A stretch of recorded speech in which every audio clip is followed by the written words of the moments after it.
In this video, I'm going to show you how to set a buy and sell limit on MetaTrader 4. Now, the first thing you have to do, you want to create a new order. So I'm going to go to the top here and click on the new order.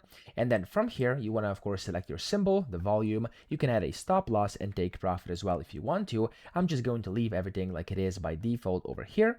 And then where it says type, you want to switch from instant execution to pending order. Now, inside your pending order here, you can see you can set the type. So you have the buy limit and the sell limit as well. Okay, so of course you can select whichever one you want to do, and then here you can of course select the price. So if you want to do add price, you can do that as well. And then from here you can also set the expiry if you wanna. So if you check mark this, you can then just go ahead and select the expiry. I'm just going to leave it like it is over here, and then you can then click on place over here, whether you are buying or selling. Okay, so that's how to set a buy and sell limit on MetaTrader 4. I hope this video helped you out. If it did, please subscribe to the channel and help me out as well.